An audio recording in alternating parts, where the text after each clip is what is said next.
ಎಲ್ಲ middle class ಜನಗಳ ಆಸೆ ಏನಪ್ಪ ಅಂದರೆ ನಮ್ಮನೆಗೂ ಒಂದು sofa, fridge, luxurious bed, washing machine, dining table ಎಲ್ಲನೂ ತಗೋಬೇಕು ಅಂತ ಆಸೆ ಇರುತ್ತೆ. ಇವತ್ತು ಅಂಥದ್ದೇ ನಮ್ಮ ಮಮ್ಮಿ ಆಸೆನ ಪೂರೈಸೋಣ ಬನ್ನಿ. ಇವತ್ತು ನಾನು, ನಮ್ಮ ಶ್ರೀಮುದ್ದು, ನಮ್ಮ ಅಕ್ಕ, ನಮ್ಮ ಮಮ್ಮಿ ಎಲ್ಲರೂ ಬೆಡ್ ತಗೊಳ್ಳೋಣ ಅಂತ ಹೋಗಿದ್ವಿ ನಾವು ಮಂಡ್ಯಗೆ. ಆ್ಯಕ್ಚುಲಿ ನಮ್ಮ ಹತ್ರ 3 ರೂಮ್ ಇದೆ. 1 ರೂಮ್ಗೆ ಆಲ್ರೆಡಿ ಬೆಡ್ ಇದೆ, 2 ರೂಮ್ಗೆ ಒಂದು ಚೆನ್ನಾಗಿರೋ ಬೆಡ್ ತಗೊಳ್ಳೋಣ ಅಂತ ಹೋಗಿದ್ವಿ. ಬಟ್ ನಮ್ಮ ಮಮ್ಮಿ ಅಲ್ಲಿ ನನಗೆ ಇನ್ನೊಂದು ಶಾಕ್ ಕೊಟ್ಬಿಡ್ತು.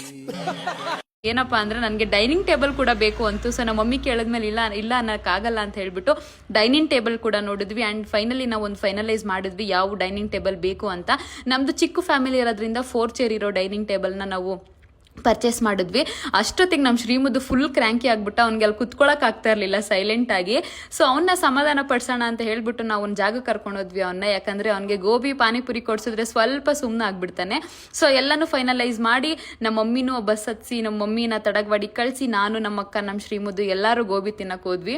ಫಸ್ಟ್ ಅವನು ನೀಟಾಗಿ ಗೋಬಿ ಎಲ್ಲ ತಿನ್ಬಿಟ್ಟು ಏನೋ ಒಂದು ಕೇಳ್ತಾನೆ. ಏನು ಅಂತ ನೀವೇ ನೋಡ್ಕೊಂಡ್ ಬನ್ನಿ. ನಾನು ವಾಯ್ಸ್ನ ಹಂಗೆ ಬಿಟ್ಟಿದ್ದೀನಿ. ಅವ್ನು ಏನ್ ಕೇಳ್ತಾನೆ, ಏನಪ್ಪ ಅದೇನೋ ಕೇಳ್ದಲ್ಲ, ಏನು ಇನ್ನೋ ನೀನ್ ಇದೇನು ಮದ್ವೆ ಮನೆನಾ?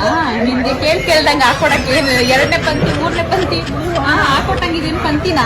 ಗೋಬಿ ಹಾಕೊಡಲ್ಲ ಅವರು. ಇವ್ ನೋಡಿ ಇನ್ನೊಂಚೂರು ಹಾಕ್ಸ್ಕೊಮ್ಮ ಅಪ್ಪ.